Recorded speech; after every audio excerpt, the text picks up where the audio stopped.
We ready to make some cocktails? Let's make some cocktails. Let's All see right. it. Let's see it happen. Let's take a pause. Okay. And then we'll make some cocktails.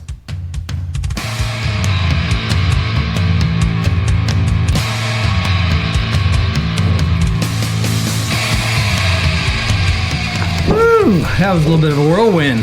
Yeah, We got some cocktails going on. Quite a bit going on here. So we got a snake Baby, bite. mama. We got a snake bite before us that Mr. W2 expertly threw together with a quickness, almost like he's done this before.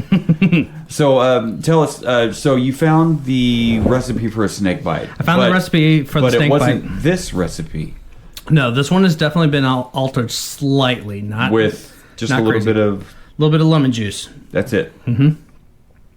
So yeah, it's 2, 1, and 1. So 2 ounces of bourbon, 1 ounce of Cointreau, 1 ounce of amaretto, and then a 1/4 ounce of lemon juice, just to help marry everything and bring everything together. And the bourbon featured in this particular snake bite cocktail is, of course, the Blackened bourbon from Metallica, a blend of straight whiskeys finished in black brandy casks.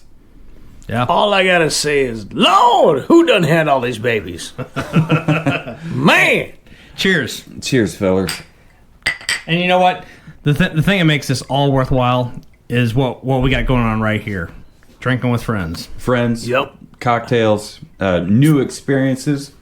Because I've never had a snake bite. I'm really looking forward to it. It's different. You know, the last episode we talked about so many of your staple cocktails are really just variations on the same simple 3 ingredients. Yeah. Right. A simple syrup, a lemon juice or a lime juice. Yeah, yeah. Your whiskey, your bourbon, whatever. Mm-hmm. Maybe a splash of bitters. Maybe a fruit. But a lot of them just share the exact same set of ingredients. Mm-hmm. This one's a little bit different. Your Cointreau is an ingredient that you find in a lot of tequila-based drinks. I wouldn't have thought that. That was one of the things that was in our Tequila Daisy. Yeah, it was very, very good. And that was one of the things that caught my attention with this one is this is a whiskey cocktail with Cointreau, and we've had a few other, the Amaretto Sours. Amaretto works really well with a variety of bourbons. Again, the higher the proof really plays well with an Amaretto. I'm a fan of Amaretto, and so, yeah. Not everybody likes almond. But yeah, this one here, I love almond. I'm going to stop talking so we can try this. This doesn't have any simple syrup, no sweeteners in it. Nope. So I'm looking forward to trying this out, this snake bite. So getting back to Amaretto and almond. Dude, Amaretto Sour is one of my first favorite mixed drinks. Yeah, absolutely. It really was. And you have, in essence... Well, God damn it! We're gonna have to have him back again because we'll have to do another Amaretto Sour because the Savor the Burn Amaretto Sour, stupid good, is another notch. So that is one of that was like my beginning mixed drink. That was one of my all-time favorite drinks. Was that with or without egg white? With that what? He doesn't know. This man doesn't know. No, he has not been introduced. Egg white. Oh, no, definitely not without. No, it was easy. It was a simple bar drink. None of that. It was, anyway, this is delectable. This is a delightful fucking drink. The Cointreau is there. It's it's Cointreau forward. Or you said it's not, Cointreau's the brand name, but it's an orange liqueur, right? Yeah, Cointreau is the brand name. It's an orange liqueur. Yeah. And, the orange doesn't hide. No. It's, not at all. And neither does the almond. In every cocktail that you would use Cointreau for, orange does not hide. It's going to be right out there in front. And that's why we enjoy our old fashions with that dehydrated orange slice or even a fresh orange slice. Yeah. With that little citric splash that you get out of an orange slice is fantastic. It takes everything just up just a little bit, and old fashioned is still one of my favorite cocktails because of the simplicity, and because it lets the bourbon, whiskey, whatever you're using with it lets it be the driver. Absolutely, it's forward. let's not hide what we are here to drink. Yeah. And that little splash of citric orange that the slice gives complements it so well. So this liqueur, it's not going to hide. It's not going to get lost in any of the other ingredients. And amaretto, I think, is the same way. Amaretto is a very, very forward ingredient. That almond flavor is not going to get lost in there. And so that was... And it blends well with citrus. Right. Mm-hmm. That was my... Those were all the reasons why I zeroed in on this cocktail for us to try. Well, I'm glad you did, because this is my first experience with a snakebite, and it does not disappoint. Oh, my God. It's really good. No, this is a great drink. I see this as a summer drink. But I would not just... And I'm going to drink this all summer long. Well, I just wouldn't. I wouldn't compound it to summer. I mean, I wouldn't constrict it. I would just. I look at this and I think this is a great summer drink. I think if you we had talked about using the smoker. Yep. If you smoked this cocktail and somehow like maybe smoked the cube or whatever, smoked the glass and the cube, this would be great for fall as well. Agreed, and that's what I was going to say. This is not. It's a great summer drink, but I would even bring this into other seasons for sure. Yeah, because it's got a lot of body. Oh yeah, it has citrus in it. To say. Yeah, it does have a lot to say. So you could continue this on way beyond summer. So let's talk about the Blackened. We mixed this one with the Metallica Blackened Whiskey. Mm-hmm. Is Blackened still present in this one?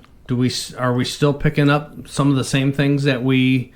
I've been trying to think about that, and I can't say that I'm picking up. I'm picking up on a bourbon. Bourbon is in there. Okay, but not much though. Yeah, my expectations as far as the side by side comparison can go in this setting.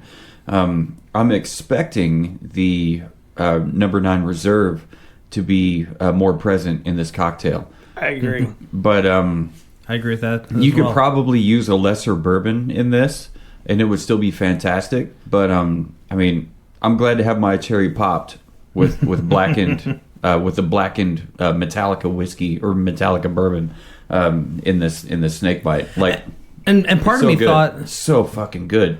You really kicked ass on this recipe. Thank you. Like you sent me over DM on Facebook Messenger, whatever. No, Facebook's not an affiliate. This isn't paid promotion. Promote us, please. But no, we got you sent me plenty of different ideas of things that you can do with a lot of different recipes. And this one, you said when you got to the end of it, you just squeezed your lemon garnish into it, and you thought, "Fuck, that made a big difference." Yeah. So that's why you added. The lemon juice. The first variation, maybe a half ounce, quarter ounce, just quarter ounce. The first variation that I did of this, which was just the recipe right off of the Blackened's website, and because of that, my initial thought was, is this an unfair recipe, an unfair cocktail to use, giving Blackened a edge up on the number 9 because it's their cocktail? And so I made it, and I really enjoyed it. But yeah, like Jonathan said, I got about halfway through it, and then I took my lemon off and I gave it a squeeze in the half remaining, and then I took a drink of that, and I was like, oh, goddamn. Right. Little bit of that lemon changed everything. And so I'm like, all right, let's go back to the drawing board. Yeah. Let's redo this, and let's add... Don't want to overdo it. We don't want to change too much because everything else is working really well together.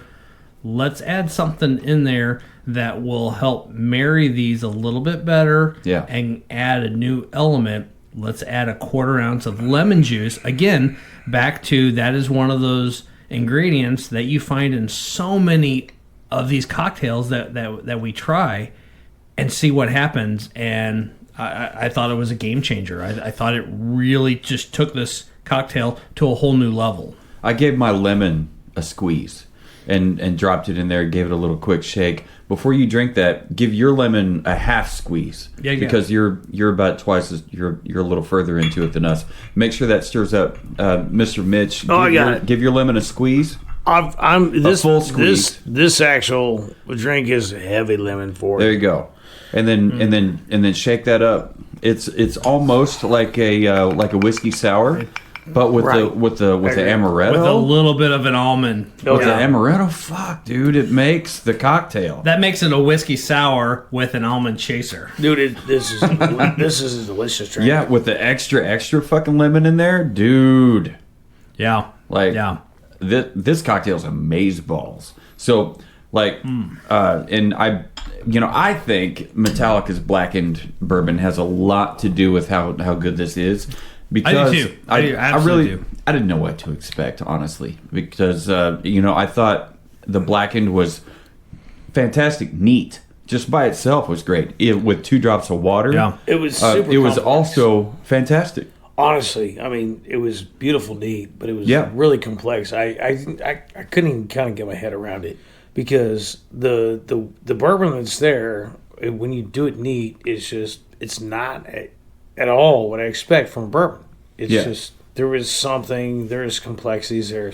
There was the oakiness. There's a little bit of caramel, but it was burnt caramel, right? Or caramel, whatever. I think it's caramel, right? Whatever.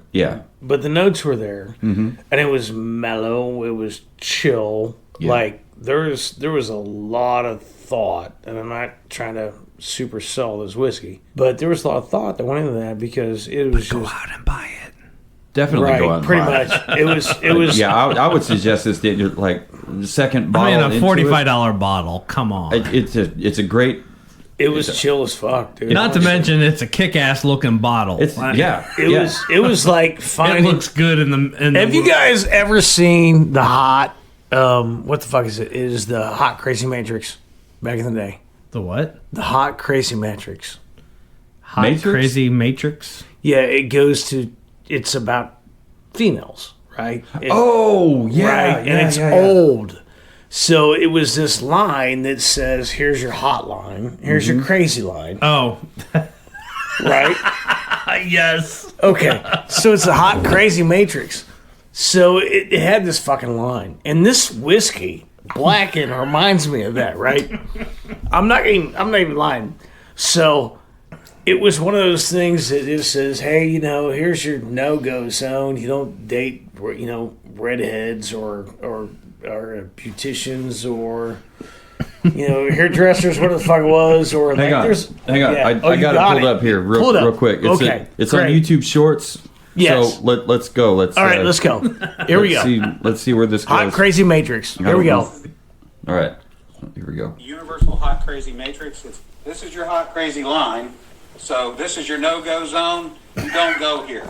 With crazy line. We'll have to share this on social so people can see it. You want to move out of the fun zone to a more permanent location. Crazy line. We have the danger zone. This is your redheads, your strippers. Yep. Anyone named Tiffany. Date them all. This is not a static environment. Nope. That's me. Zone. This is your wife zone. Wife zone. Did that crazy and above an 8 hot. This is your unicorn zone. These things don't exist. Right. All right. So that's the end of the short. And when it comes to YouTube Shorts, you've got 1 minute to get your point across. But there are the full version is on there, and it's like a 7 minute 7 minute and 6 second exhortation on the Crazy Hot Matrix. But definitely check it out. So as you were saying. So this booze is a little bit like that. So going back to the Hot Crazy Matrix, right? So if you pull, here we go. You're killing them. You're killing them. I am #dead. Yeah. Mitch. Okay. Mitch. What? This is only your second appearance. Pace yourself. Pace yourself. Poor Jonathan's heart. He can't handle this. I'm getting palpitations. Palpitations, okay. Sir. All right. Well, let's take another drink then. There we go then. Fuck it. Cheers. Yep.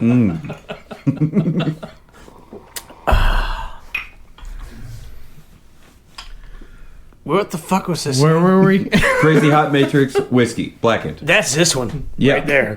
This bitch is hot. Does it hit in the stripper or the unicorn that doesn't exist? Or is it the wife? It's the wife zone. This is married zone. Okay. I think so. And why? Because she's a little crazy. Mm-hmm. She's a little complex, but she's also definitely hot. She got the hot. She got the hot, right? She got that chill zone. But by the same time, I mean, she's pretty complex. So she's pretty hot on that. Like, I don't know. She might be fun zone, maybe not married zone. I don't know. But yeah, I don't know. You take anybody, where was I going with this? You take anybody in the married zone and you feed her whiskey, she'll be fun. Right. But you feed her too much, she's going to be in the not fun zone because that's not fun. Too much. I don't know. John, too much whiskey. Have you ever been on the side of the toilet when a girl is? You might want to edit this. Yep. Hey, this is a really good martini. All right. Oh wait, martini. No, cocktail. There's no cocktail. It's all bourbon. A martini is a cocktail. What's in a martini? Well, no. There's a lot of vodka. No, let's stop. Okay. A martini is not a vodka drink. A martini is a type of drink, but more so defined by the glassware that is used for that drink. Yep. So you can make an old fashioned in a martini glass. I mean, you could. But why would you? Right. Right. Because it's not a martini. I like my old fashions in a square bottom. I'm a tumbler guy. Heavy bottom square.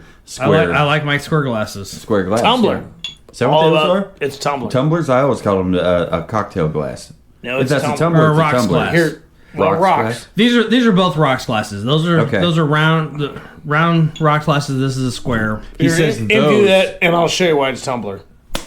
Throw it across the room. And it tumbles. You're not throwing my Wilkes. Now, when W2 says those are rocks glasses, he's pointing to the Crown Royal cocktail glasses that come in the set. Like if you buy, like during the holiday season, if you buy a bottle of Crown Royal, it'll come with 2 cocktail glasses as well. So these are the glasses that come with that, right? That is correct. Yeah. But as a bartender, we call them tumblers. Tumblers. Have you been a bartender before? I have been. I was glug. I was a bartender mostly through college. You don't have any more for yourself. All right. Yeah, because we've got a. That was mostly my living through college, Jonathan. Are you sure? Because I'm driving. Well, cheers to that. We're gonna leave some at Popo's. Just saying. Anyway, so what did you say about being a bartender? That was my college job. And where was your college experience? The great state of northwestern Missouri at St. Joe. Okay. So I went to Missouri. Oh, actually, I went to Missouri West, right? So okay, that was my experience. St. Joe or Maryville? No, not Maryville. Okay. Maryville's a whole other. That's its own thing. So I went to that's St. Joe. That's I was a North Griffin. Central or something. I was a Griffin, right? That's in St. Joe. I was Missouri Western. So, and at the time, like it had just come out of being a community college, and it was a state college. Now it's a university, right? And so it has grown progressively, and I appreciate that. But northwestern state of Missouri it's kind of quiet. It's just it's part of the state that it hasn't grown much over the years. It's been impoverished, quite frankly. It's just one of those things that when I went up there, like there weren't many jobs. You could go to work at the meat factory, slaughtering hogs, making, back then like $12 an hour or whatever the fuck it was. Or you could work in the mall serving pretzels or pizza for, $4 or $5 an hour or whatever the fuck it was. There wasn't a lot. And it was the lowest unemployment out of all the state. But getting back to alcohol, since we're talking about this, and I think I brought this up earlier, beer. The lowest quality fucking beer. I do like beer. I do like beer. We talked about beer before. Low quality beer. Right. And, white label. And it may have been on this What are you drinking there, Mitch? Seriously. I was in college. Sex in a canoe. We've talked about... He's actually drinking Carl's Carl Oakerson. Miller Lite. Carlo. Oh, no, I'm not hating on Miller Lite either. I love and I drink my fair share of Miller Lite. Do you really? This is an everyday, easy drinking beer. I don't keep Miller Lite in the house. Are there many? Okay. There's so many better beers than this. I love, my beer palate is way above this. So this is like, for me, Jim Beam is like, my old hat, whiskey, bourbon, whatever. So like Miller Lite is your old hat beer. This is my lowbrow, just like... You don't have to think about it. You don't have to think about it. Don't have to think about it. Yeah. If you actually blindfold you and you pour it in a glass and you taste it and you put it against other beers or major brands... You know. You know. You would know. I would know. I would know Miller Lite because I'm not honest with you. You would pick this one because it's going to taste better. Sure. It's just it's going to outcompete that face. Sorry, I got stank face because I'm not a fan of Miller Lite. For me, it's got a taste to it that I just don't agree with. But for me, it's going to taste better. But for you and a lot of people, and that's all right. And that's fine, right? Yeah. Because I grew up a Bud guy, including Carl. Right, and I grew up a Bud Carlo guy. loves it. He calls it mother's milk. Yeah, that's his mother's milk. Dude, I grew up a Bud guy. And so I drank the fuck out of Budweiser. Hey, Carl, give us a new voicemail message. Yeah. And not just Carl, but send us a fucking voice message. I drank... Anybody and everybody. I drank Michelob. We drank... what the fuck was it? We drank... Bud Light. Coors, Michelob. No, even above that, Mickey's. We drank Mickey's White Mouth. Yeah, we drank... Fuck yeah! So all this shit that, when I was coming up, these were the beers of choice. I did not drink Miller Lite until I was way late in life. Huh, okay. This is a much later choice. Okay. Dude, I don't bribe me. I like, I like Red Label. I like good beers. This is a... Red Label? Oh, you mean OG Budweiser. Yes. Okay. That was what I cut my teeth on. Yeah. I like a lot of small beers and microbrews and different beers. I just... Yeah. This is not my favorite beer by choice. But it's an old standard. It's an easy drinking, affordable beer, which makes it a daily. Yeah, because we're talking about that price point. When I say old hat, I mean go-to. It is a go-to, but if you're talking about that 7 or 8, where's your 7-8 on bourbon? Where's your 7-8 on beer? Mm-hmm. And at what price point are you at? Price point makes a difference. Price point makes a difference.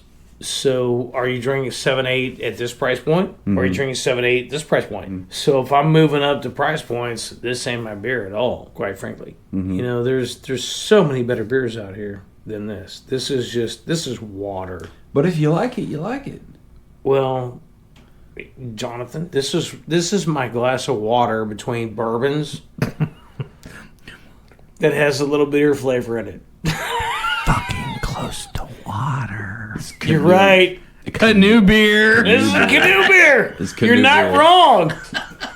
Cheers to you, brother. For me, that's Coors Light. You're not wrong. This is my canoe beer. Michelob Ultra. Yeah, this is because I drink the piss out of this. But I drink a lot of bourbon to go with it because this ain't doing it.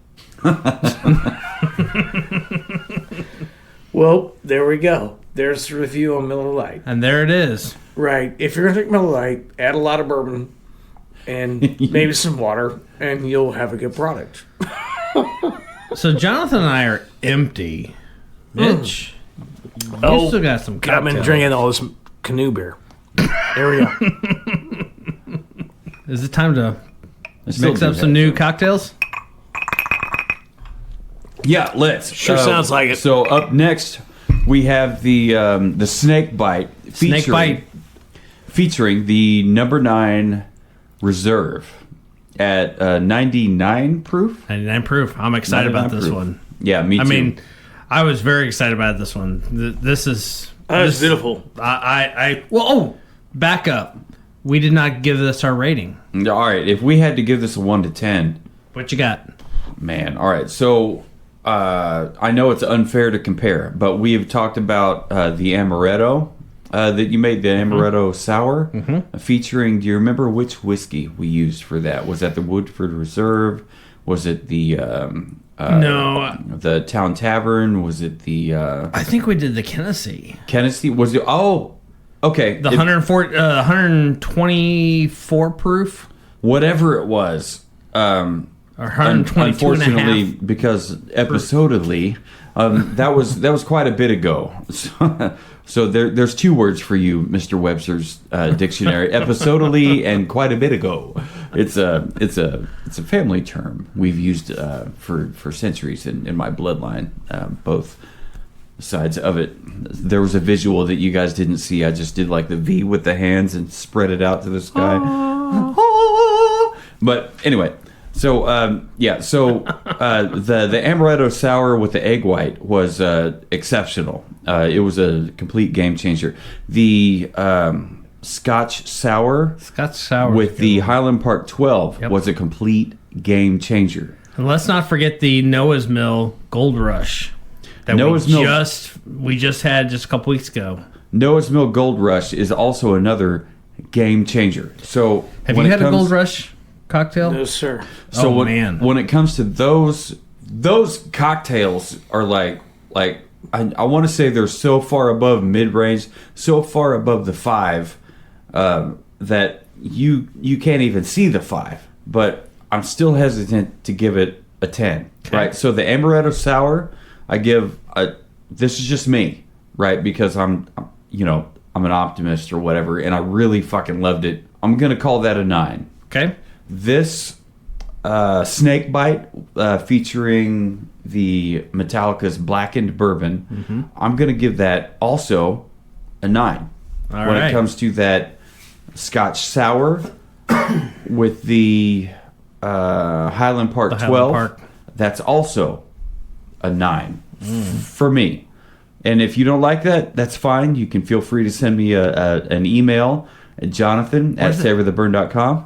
Where's that Gold Rush fit in there? The Gold Rush is another 9. Oh, that's a lot of 9s. That is a lot of 9s.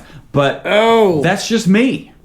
That's just me. And not everybody's going to agree with me. That's my personal rating. That's fine. That's fine. Jonathan, I respect your brother's rating. Hey. Mitch. It's all Thank good. you. Thank you. I absolutely do. Where are you at? So I thought it was an amazing cocktail, honestly. And I don't know. And it's not fair to compare, so by itself, with everything that we've talked about, all the flavors that the new cocktail brought to the table, all the flavors from that Metallica's Blackened Whiskey brought to the table. I learned something today, and that is that lemon brings everything forward. So, dude, I don't know. There's a wonderful drink. You got to throw banana bread. That was a wonderful drink. Anyway, it was great. It was a wonderful drink, but dude, I don't know. It was really good. I would put it an 8.5.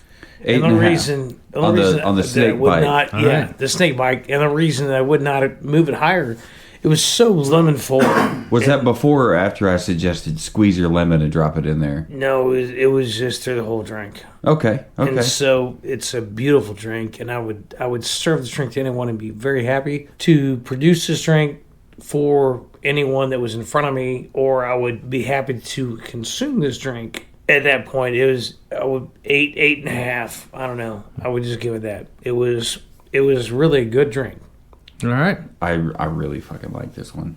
Yeah, no, it's good shit. I'm going to be right there with you. We are agreeing on this one. I'm giving this cocktail a 9. A 9. All right. This is fantastic, and there's a lot that I really enjoy about this cocktail. But the thing that jumps out in front of everything for me is the fact that this is a cocktail that's a little bit off of the norm. It definitely is. I've never heard of a snake bite. You've got amaretto, which we've used in other capacities, but you're marrying that with the orange liqueur Cointreau and then the whiskey, and then you're kind of leaving it alone, with the exception of we're introducing a 1/4 ounce just to give it a little bit of lemon flavor and to kind of help pair with the garnish of the lemon wedge that is on the rim of it. And yeah, it makes for a different cocktail. You get that the combination of that almond and orange with the whiskey pairs really, really well. So yeah, I'm giving this one a 9. We agreed on this one. First time I think we've gotten never agreed. We have never agreed on a cocktail before. So never. When it comes to the Snake Bite a cocktail featuring the Blackened offering from Metallica, the mighty fucking Metallica, the Blackened bourbon. This is fucking crazy because we have never agreed 100% on a cocktail or a neat pour on anything. Yeah. So we've reached the highest of the high as far as our standards go at a number 9, and that's a teaser because we haven't even touched the number 9 yet. But I'm really fucking stoked that we actually reached a 9 together. And where were you at? All the citrus was there, but the body was not, basically. So 8.5. I guess that makes sense because it wasn't exactly a cocktail that made the bourbon shine. Guys. What? Can I interrupt you for 1 second? Yeah, what do you got? This actually isn't a bourbon. It's just a whiskey? It's a straight whiskey. I thought whiskey aged in barrels was a bourbon. No. No. Bourbon, what? Bourbons and whiskeys are not the same thing. I fold my arms in protest. Okay then. This is not a bourbon. Explain yourself. What exactly is the difference between a whiskey and a bourbon? I've been corrected. So I fucking totally thought that I just ruined the whole podcast. No. You didn't. The point. One of the points of this podcast is learning. So and spreading actual real fucking information, not disinformation. Right? We're not. Right. We're not news outlets, but I thought that the difference between whiskey is like the spirit straight out of the still. And bourbon is the whiskey straight out of the still into a barrel aged for a certain amount of years. So I had no idea that I was wrong this entire time. So I'm definitely we'll have to add that to our homework list. So here you go. I just Google it. Basically, the defining factor that makes a bourbon a unique whiskey in the law, the federal standards of identity for bourbon state determine what is and what isn't a bourbon for a whiskey to be considered a bourbon. Its mash, the mixture of grains from which the product is distilled, must contain at least 51% corn. Holy shit. So that means the cocktail coming up next featuring the SliKnot. Well, I don't think. Let me look at the notes again. It had 51%. That one says corn. 51% corn, but it's not marketed as a bourbon. If you read the label, it is listed as a straight whiskey.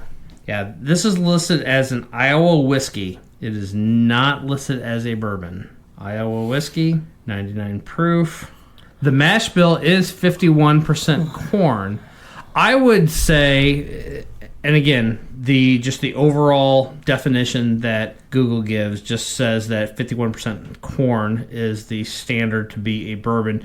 But I also remember that in order to be a bourbon, it has to be it's all natural coloring and everything else. So that makes me wonder if this is 51% corn, is there something else that they have done to it to color it to make it not be eligible to be a bourbon?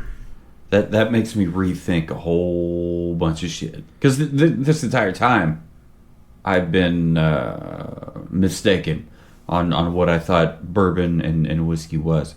But that's all right. I've been wrong before. I'll be wrong again. I say let's just mix up another cocktail and let's compare these two. Yeah. So, dear listener, we're about to try the same cocktail, the Snake Bite. We're about to try the Snake Bite, the Savor the Burn version of the Snake Bite cocktail. Only this time, instead of featuring the Blackened Whiskey by Metallica, it's going to feature the SliKnot number 9 Reserve from, well, SliKnot. Thanks to Sean Crahan, clown of SliKnot, doing all the work. So. Yeah, and also, while I have this up here, one of the things that I thought was kind of cool in researching this particular whiskey is that they made a point to point out that their whiskey is a farm-to-table made with 100% Iowa 100%. corn. That said, they also grow 100% of their own corn. Yeah. And so it is a farm, because they have their own farm, to table. Table being, well, in this context, the Savor the Burn table that we're sitting here consuming this. But I think it's kind of cool. They grow their own corn, and then they turn it into this delicious whiskey. And that's the Cedar Ridge Distillery. Right. That grows their own corn. Yes, sir. Yeah, very cool. Very cool. Yeah, I'm definitely looking forward to this this cocktail. All right. Let's do this. Let's do it. Oh, my bad. I didn't bring yours over. It's all good. Because I'm going to keep on burning. That's what I'm going to do. All right, so what we have in front of us is the snake bite featuring the SliKnot number 9 Reserve, not the OG SliKnot number 9. Right.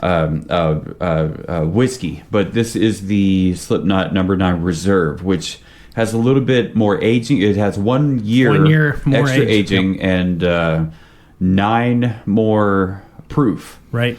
So, and I would, and as we have explored in our neat tastings, this has given us a little bit different experiences as far as flavor profiles go. So right now we're going to try this snake bite with the number 9 Reserve, and I'm really looking forward to it. Let's try this out. See what we got. Cheers, fellas. Cheers.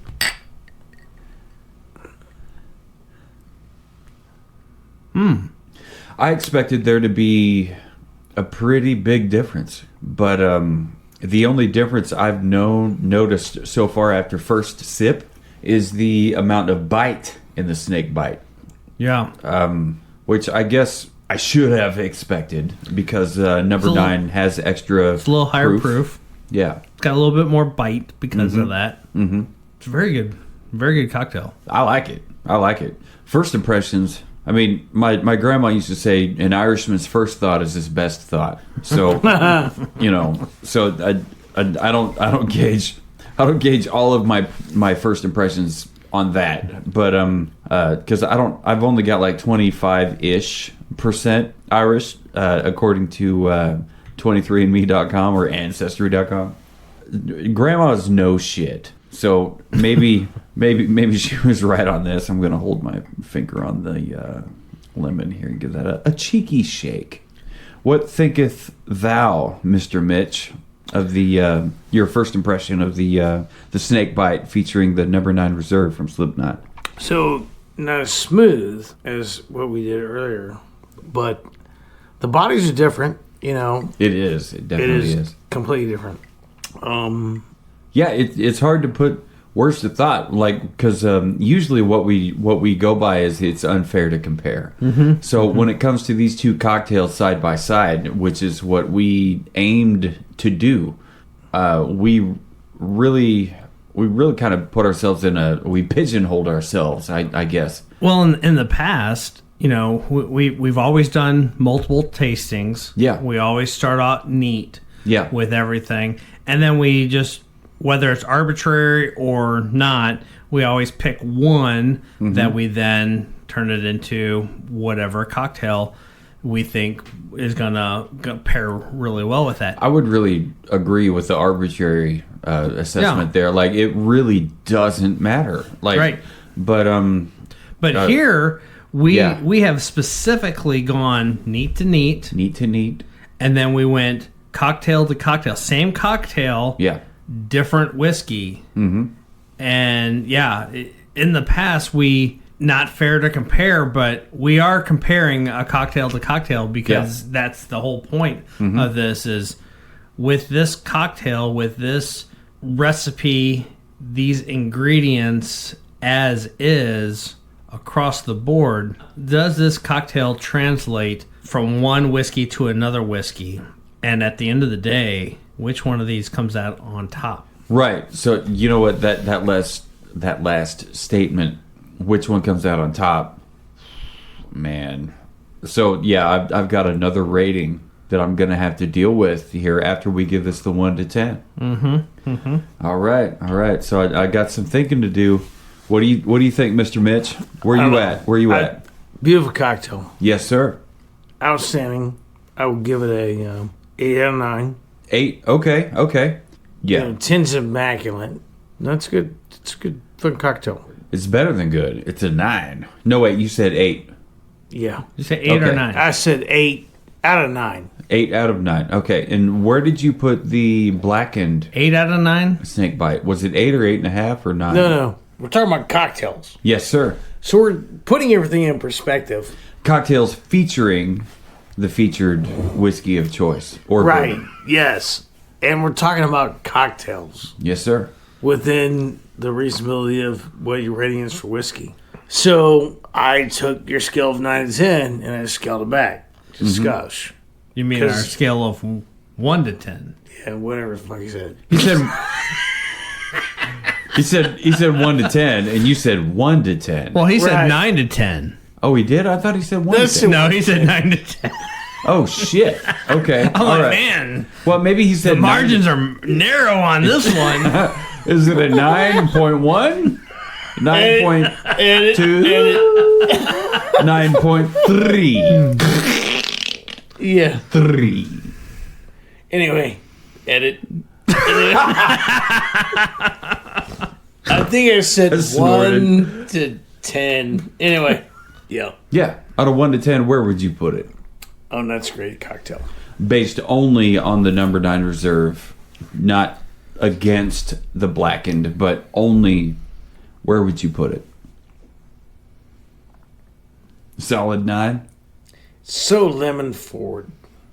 This really? cocktail. Even without me suggesting to throw in the extra squeeze, it's still lemon forward. It's lemon forward as fuck.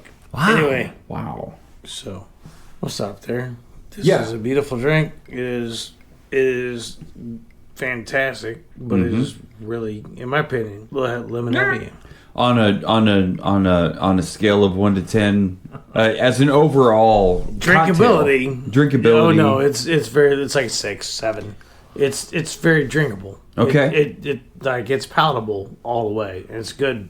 It's good whiskey bourbon. Okay. Drink, but what's so funny, Giggles? Hey, hang on. And Pull the then bottle off.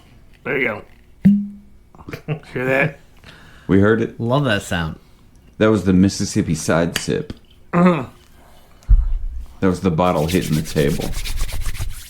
This is him stroking his beard. Stroke the beard. 8.5. 8.5 on the cocktail? No, it's straight bourbon. Okay, 8.5. It's straight bourbon. God damn it. All right, so 8.5. Is that your final answer, sir? Yes, sir. All right, so 8.5 final And answer. the price is right.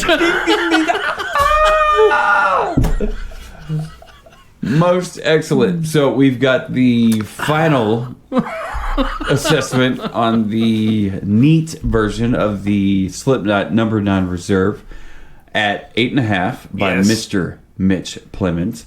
And what is your rating 1 to 10 on the cocktail of the snake bite featuring the SliKnot number 9 reserve? A lot of lemon. I'm gonna go lay down. Whoa. Oh yeah, whoa. So if we're talking about grandma, my grandma used to say an Irishman's first thought is his best thought. So Right. what was your first impression of the number 9 reserve? 8.5. 8.5 Consistent. cocktail. Snake That's bite 7. cocktail. 7. Okay, so wow, okay. A lot of lemon. Shit. All right. Yeah, when you say a lot of lemon, is that a good thing or a bad thing? Not a good thing. not a good thing. Okay, so, well, yeah, clearly, if you throw it at a 7. Right. Okay, so for Mitch's assessment, we got a 7 on the Snakebite cocktail featuring the number 9 Reserve SliKnot whiskey, not bourbon, but whiskey. I'm still, just because it's similar, but it's not the same, of course, because the Metallica whiskey, the Metallica Blackened Whiskey, and the SliKnot number 9 Reserve whiskey version of the Snakebite. Even though it's different reasons, I'm still going to throw it at an 8.5 or 9. I'm going to throw it at a 9. Nail it down. Nail it down at a 9. I give it an 8. I give it an 8. Whoa. Because you swung. I did. I swung a degree from 9 to 8, just because I feel like it has to be done. Because even above a 5, it's better than average. A 5 is average. 100%. So at an 8, it's damn near a 10. Whatever the fuck a 10 is, I don't know. I don't know yet. But it's not as good as the Metallica Blackened Whiskey version of the Snakebite as mixed by Mr. W2 on the Savor the Burn podcast. However, it is still stupid good. It is stupid fucking good. Even I like a lemon forward as long as there's plenty of sweetness involved. Can I give my rating? Yeah. Yes. Just hold your fucking horses. Let me give. I'm sorry. I'm co-host too, damn it. But yeah, we got. we got a guest. Guest goes first. He did. I did too much, probably. And then co-host that is speaking, because I'm born with the gift of gab, I guess. I don't know, but because I can't fucking shut up. That was an ultimate fist bump that you guys just missed. Maybe you heard it, but you didn't see it. But I would give it a solid 8. Meaning the Snakebite cocktail featuring the SliKnot number 9 Reserve, but it was definitely very, very good. So Mr. W2 now is your host / co-host, time to shine / producer of the Savor the Burn podcast. Where does this SliKnot number 9 Snakebite cocktail sit with you? You vex me a little bit. Because I was about to give it... Out of these two cocktails, I preferred the blackened version of this better, which I gave a 9. Yeah. So I was about to give an 8.5, but when you swung all the way down to an 8... From 8.5 to 8. Via our guest Mitch Plemons' influence. Yep. Or not, just whatever. But for whatever reason, it made me pause and think about that. Yeah. I thoroughly enjoyed this cocktail as well. Mm-hmm. It had everything that I was expecting. It had all the same attributes as our blackened version of this. Mm-hmm. For all intents and purposes, this is the exact same cocktail, same ingredients, other than the whiskey. And even though... Same proportions of the ingredients. Even though the number 9 Reserve is 99 proof, so 9 proof hotter than the Metallica, I don't know if I tasted any amount of hotness more than the other one, but the flavor profile was just a little different. And again, back to one of the things that I said early on is this particular cocktail came off of the Blackened website. Yeah.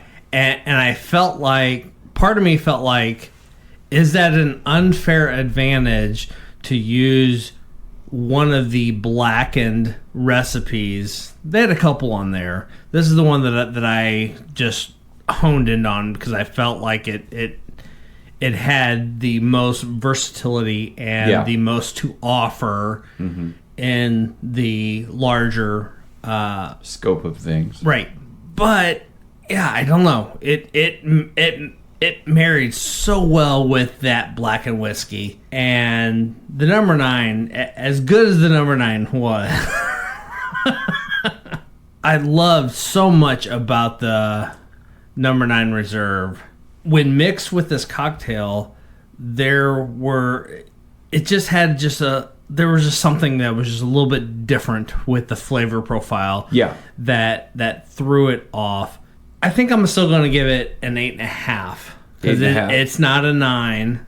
Mm-hmm. I don't know if I'm a full 8, but I'm still scratching my head and questioning that a little bit. But I'm going to stick with 8.5. 8.5. Okay. All right. So I'm at an 8. I think you're at 8.5. Mm-hmm. Mitch was at a 7. True.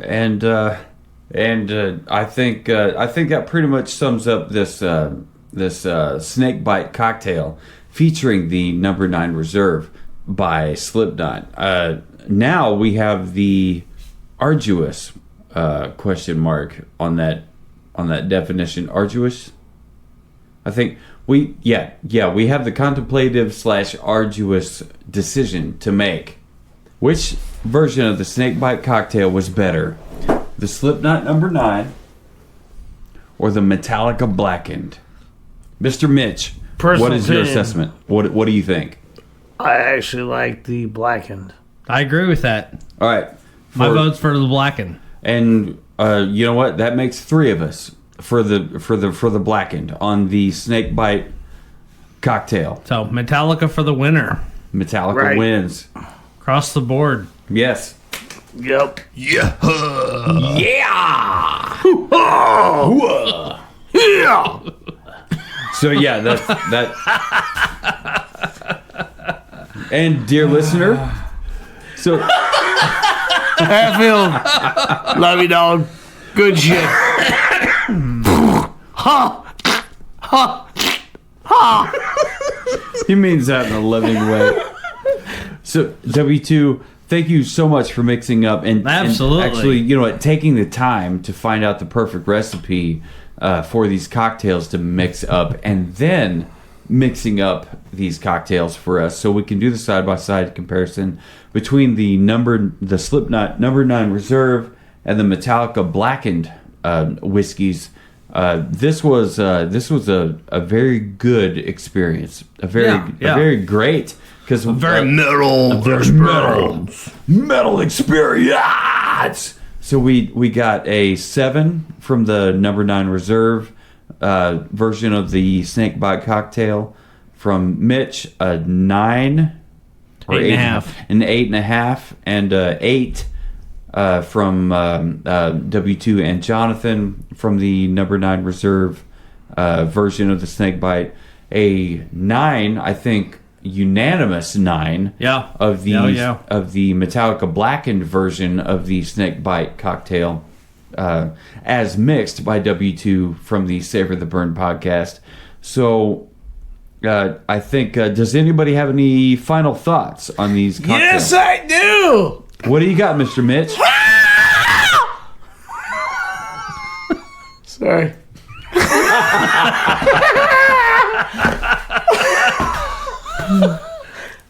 And there's life in those old bones. Yep. Enough said on that one. Mr. W2, do you have any final thoughts on anything and everything that we've covered tonight? No, I'm good. After that, what the fuck do you say? After the headliner has spoken, what more is there to say? Just saying.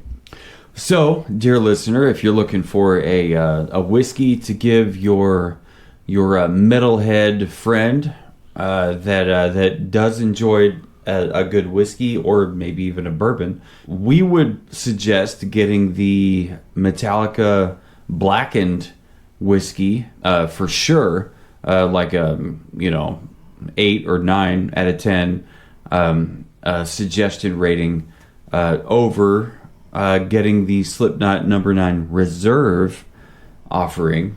Take that as you will, but if you have a friend, a whiskey lover, or somebody that's looking to get into whiskey that also loves Metallica, definitely give them the Blackened version of it. Retailing at $45, it's not a huge gamble. It's a gamble, but it's not a huge gamble. But they will probably find something of value in that. And not to say that the SliKnot number 9 Reserve does not offer any value. It definitely does.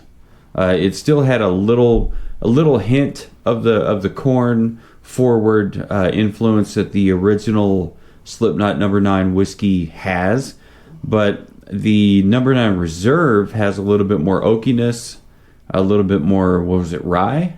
Yeah. Or was that the Blackened? No, it was the number 9. Okay, if not rye, it definitely had a bit more of the spiciness to it. And on that note, dear listener, please continue to listen to us on every podcast streaming app available, including but not limited to Spotify, iTunes, YouTube, Pandora, and many, many more. Follow us on all socials, Facebook, Twitter, Instagram, TikTok. Just search for Savor the Burn or at Savor the Burn. And usually this is where we all get together and we say into the mic, keep on burning. Just keep on burning. Not yet, damn it. So, definitely reach out to us on our socials, on our emails. And no matter who you are or who you're with or what you're doing, just always remember to keep on burning. No, wait. It's the end of it. Just like diggy, diggy, diggy, diggy, diggy, diggy, diggy, diggy.